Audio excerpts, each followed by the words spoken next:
On se retrouve pour une nouvelle vidéo et aujourd'hui, on va parler d'une notion importante dans le trading qui m'a permis d'exploser. C'est tout simplement l'alignement des time frames. Avant de commencer, je t'invite à aller regarder mon lien Linktree. Si tu souhaites rejoindre mon mentorat, tu pourras cliquer sur le premier lien. Si tu veux rejoindre le canal Telegram où je vais partager pas mal de plus-values et parfois certaines de mes positions, tu peux le rejoindre sur le deuxième lien. Et si tu veux un indicateur avec une stratégie rentable sur le Bitcoin, tu as juste à cliquer sur LRHS Stratégie Indicateur.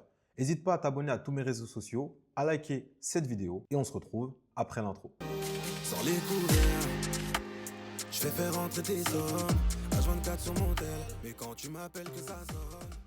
Aujourd'hui, on va parler d'un sujet qui peut littéralement changer votre trading vraiment du jour au lendemain. Et c'est l'alignement des time frames. De base donné par ICT. Et comme vous savez, moi, je trade certains concepts, on va dire, entre guillemets, d'ICT, même si ce n'est pas tout, parce qu'il y a des choses qui existaient bien avant. Mais j'aime bien m'inspirer et ça m'a énormément aidé. C'est un concept aujourd'hui que 90% des traders ne comprennent pas ou plutôt qui pensent comprendre, mais ils ne savent pas vraiment comment l'appliquer. Et cette vidéo va être là pour ça aujourd'hui. Pourtant, sachez que c'est la base des bases pour avoir des entrées précises, un SL vraiment, on va dire, petit et un trading qui respecte ce qu'on appelle le time and price. Comme vous le savez, moi aujourd'hui, je rentre sur du M1, donc c'est une unité de temps assez précise par rapport au gold. Donc dans cette vidéo, je vais t'expliquer comment aligner correctement les time frames, pourquoi le prix réagit différemment sur chaque unité de temps, quelle combinaison tu peux potentiellement utiliser et surtout comment toi tu vas l'appliquer dès aujourd'hui sur le marché. Alors pourquoi parler d'alignement des time frames? Ce que tu dois comprendre aujourd'hui, c'est que le marché, ce n'est pas un chaos. Le prix suivra toujours un plan, une architecture précise, un langage. Et ce langage, il est visible. Et nous, c'est ça qui va nous intéresser dans l'alignement des time frames. Sur les grosses time frames, on va avoir l'intention en général. Sur les moyens time frames, ce sera plus la préparation.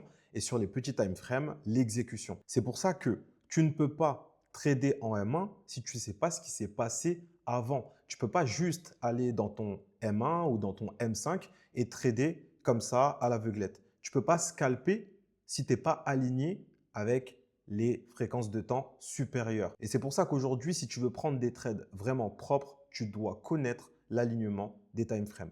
L'alignement aujourd'hui, ça va te permettre de éviter des faux signaux, ça va te permettre d'augmenter aussi ton win rate, savoir également où tu te situes dans la structure et surtout éviter la contre-tendance du marché. Bien évidemment, quand je dis la contre-tendance, attention, il y a des traders contre-tendance et j'ai des amis d'ailleurs qui sont très bons dans ce mouvement. Maintenant, on va pouvoir voir les combinaisons officielles et surtout quels sont les alignements qui vont te permettre d'aller chercher du résultat. Passons maintenant à l'alignement des time frames. Il faut bien comprendre que selon votre type de trading, vous allez privilégier certaines fréquences de temps plus que d'autres. Sur du trading swing, ils seront plus sur du monthly, weekly. On pourra aussi avoir le weekly daily. Pour une personne qui sera sur de l'intraday, intra-swing, ça va dépendre. On aura aussi le daily H1, H4. Pour des personnes qui seront plus sur de l'intraday, on pourra avoir donc intraday, intra-swing, on pourra avoir du H4, du H1, M15,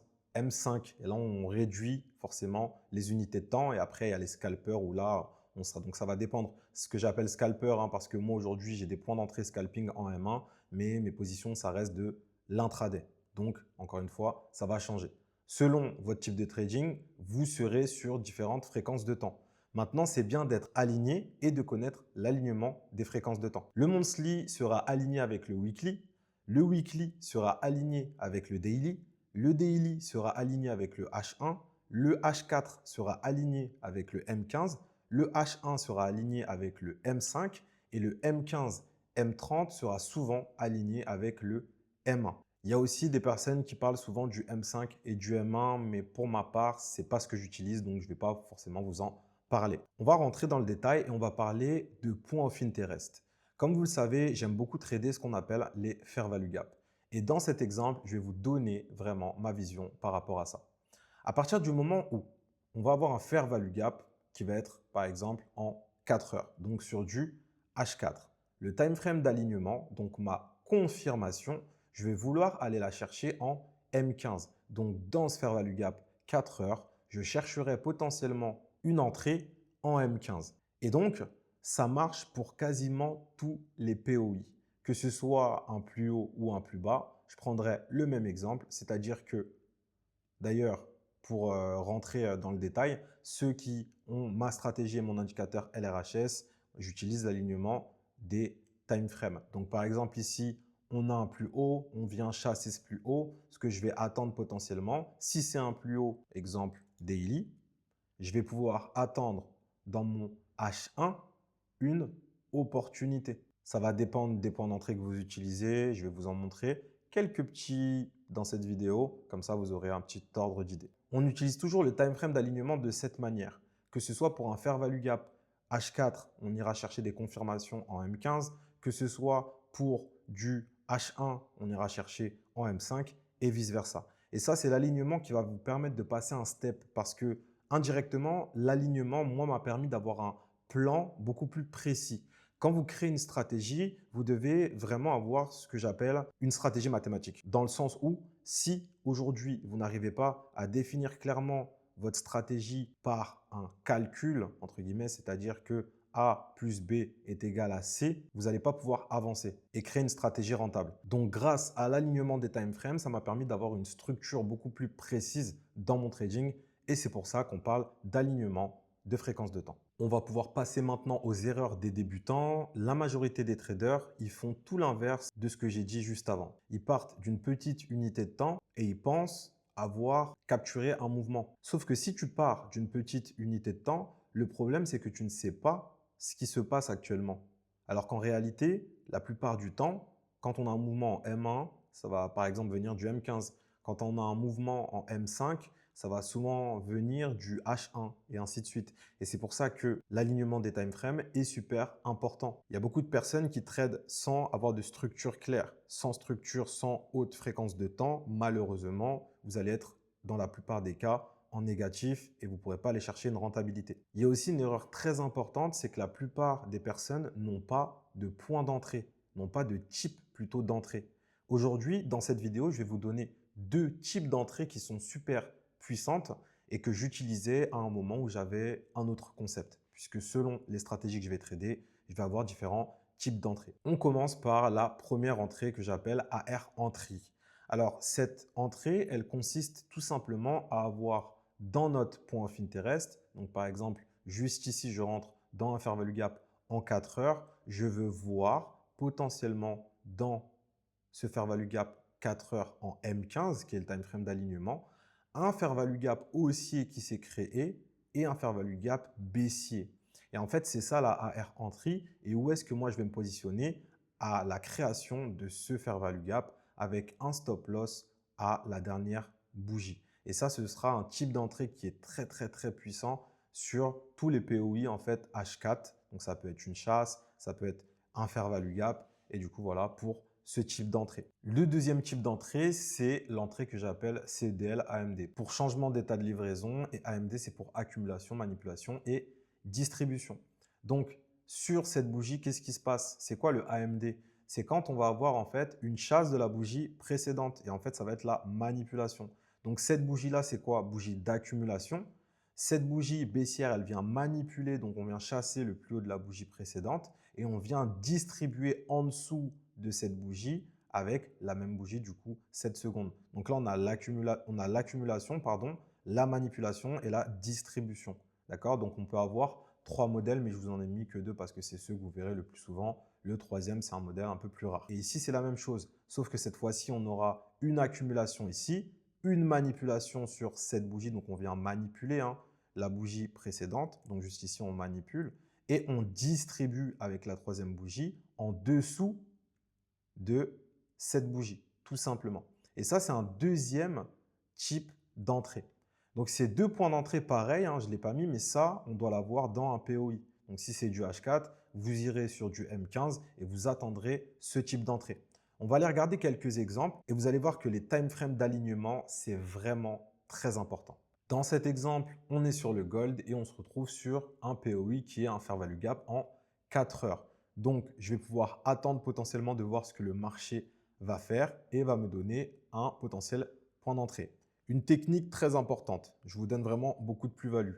Quand vous avez des gros fair value gap, ce que vous pouvez faire, c'est tracer les 50% d'un fair value gap, entre guillemets, quand ils sont vraiment assez épais, et attendre d'avoir une réaction à partir ou très proche des 50%. On va regarder parce que sur cet exemple, il s'est passé deux choses. Alors la première, c'est quoi? C'est que juste ici, on est venu toucher le fair value gap. Et donc, ce fair value gap a été valide puisqu'on est venu chercher la liquidité externe. D'accord? Donc ça, c'est important de le comprendre. Regardez, maintenant, on va aller dans notre M15 et on va observer ce qui s'est passé à partir du moment où on est venu toucher ce fair value gap. Alors, on va voir deux choses. La première, c'est que la liquidité externe, elle est ici et elle a été prise. Donc, à partir de ce moment-là, ce fair value gap, après, il est terminé. Ce qu'on a eu, même si je ne suis pas fan vraiment de rentrer sur ce genre de choses, juste ici, qu'est-ce qu'on va avoir? On va avoir une première bougie juste ici, d'accord? Parce que c'est celle-ci qui nous donne le trade. Et là, on est vraiment dans le modèle de CEDL. Donc, en fait, on est dans le modèle de CEDL à deux bougies. Pourquoi? Bougie d'accumulation, comme vous pouvez voir juste ici. On accumule. Avec cette bougie, on vient manipuler, d'accord? Et au final, on distribue juste là, en dessous de la bougie d'accumulation. Donc, potentiellement, juste là, on avait un point d'entrée. On aurait pu très bien prendre un short juste ici. Après, encore une fois, hein, je ne suis pas fan de ce genre d'entrée là. Voilà, on vient juste de rentrer dans le début du fair value gap, mais vous allez voir que c'est quand même très très puissant. Et au final, on aurait pu viser un 1 pour 2 minimum et on se rend compte que le prix a bien été faire notre 1 pour 2. Donc ça, c'est la première des choses. On n'avait pas de AR entry dans cet exemple. Donc le AR entry, il aurait pu commencer à partir de là. On a un premier fair value gap haussier, mais ici, on n'a plus de fair value gap baissier. À partir du moment où on vient chercher la liquidité externe, on réinitialise. Donc, quand on réinitialise, qu'est-ce qui se passe? Ici, ce fair value gap-là n'est plus valable. Et donc, c'est terminé. On a une prochaine bougie qui apparaît et voilà. Et là, il n'y a plus rien à faire. On part sur un autre exemple avec le gold, cette fois-ci sur une chasse d'un plus haut en 4 heures. Donc, pareil, 4 heures, time frame d'alignement 15 minutes. Donc, je vais aller en 15 minutes directement et on va pouvoir potentiellement utiliser les deux types d'entrées que je vous ai montré précédemment. À partir du moment où ici, on a cette chasse, on va chercher notre premier type d'entrée, donc potentiellement le CEDL. Donc, comme vous pouvez voir ici, on a un CEDL AMD à 3 bougies. Une première bougie, deuxième bougie, donc du coup accumulation. On manipule avec cette bougie et on distribue avec celle-ci en dessous de la bougie d'accumulation. Donc, c'est ce qui s'est passé juste là. Donc, on a potentiellement un point d'entrée directement sur cette bougie. Et je vais pouvoir mettre mon SL juste là. On va viser un minimum de 1 pour 2 puisque c'est ce qui va nous intéresser. On va observer, on va voir ce que le marché fait. Donc, vous avez vu, hop, au final, on est venu chercher le 1 pour 2 sur cette bougie. Donc là, on a un trade qui est passé. Hein, vous avez vu, super simple par rapport à la chasse. On aurait pu aussi également regarder notre notre premier type d'entrée, du coup, qui est le AR entry. Et comme vous pouvez voir juste ici, on a créé un fair value gap haussier juste là. On a créé aussi un fair value gap haussier juste ici. Et à l'inverse, on crée un fair value gap baissier juste là. Donc là, on a le AR entry qui est validé. Et je vais pouvoir rentrer en position short sur ce fair value gap en mettant pareil mon SL au dernier plus haut. Et là, vous vous rendez compte qu'au final, c'est à peu près le même type d'entrée, hein, même si le CEDL AMD dans cet exemple il était beaucoup mieux. On va regarder aussi ce qui s'est passé. Est-ce qu'on a TP sur ce type d'entrée? Et on va savoir brièvement ce qui s'est passé. Donc, hein, je vous montre, voilà. Donc, pareil, ici, on a aussi eu un TP. Et vous avez vu qu'au final, qu'est-ce qui se passe? On a bien deux types d'entrée. Un point of interest en H4, du coup, qui est notre plus haut, et notre type d'entrée en M15, donc sur l'alignement du H4. J'en parle beaucoup dans mes vidéos, dans mes shorts YouTube d'ailleurs, avec deux types d'entrée potentielles, le AR entry ou le CDL AMD. Et ça nous donne, encore une fois, un trade valide. Pour ceux qui veulent aller plus loin, vous pouvez même, si vous le souhaitez, je vais changer d'exemple, trader également les chasses. Pour ceux qui aiment bien un petit peu les chasses M15, vous pouvez également faire la même chose. Juste ici, on a un plus haut M15. Donc, qu'est-ce que je vais faire? Je vais aller juste là, je vais tracer la chasse. Est-ce que, bien évidemment, vous devez connaître voilà, certaines notions, la tendance et j'en passe pour pouvoir maîtriser ce genre de skills. Donc ici, qu'est-ce que je vais faire? En M15, j'ai bien une chasse. Quel est le time frame d'alignement du M15? Ça va être le M1. Je vais aller dans mon M1. Et dans mon M1, qu'est-ce que je vais chercher? potentiellement un CEDL AMD ou un AR Entry. Donc là, dans ce cas précis, comme vous pouvez voir, alors, je tiens à préciser pour le CEDL AMD. Le marché, il ne doit pas forcément clôturer en dessous de la mèche, mais en dessous du corps. Je vous explique pourquoi je vous dis ça. Ici, on a un CEDL AMD à 3 bougies. Donc, bougie d'accumulation. On vient manipuler avec celle-là. Donc là, on a la manipulation qui se fait.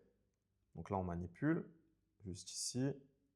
Voilà. Manipulation sur la deuxième bougie et distribution sur la troisième. Et vous avez vu que là, on clôture en dessous du corps. Donc, c'est valide parce qu'on clôture en dessous du corps. On n'est pas obligé de prendre la mèche. Donc, je ne vous l'avais pas dit, mais c'est bien de le savoir. Donc, ici, on a un point d'entrée valide et je vais pouvoir rentrer en position ici. Je vais mettre mon SL un petit peu. Donc, faites attention.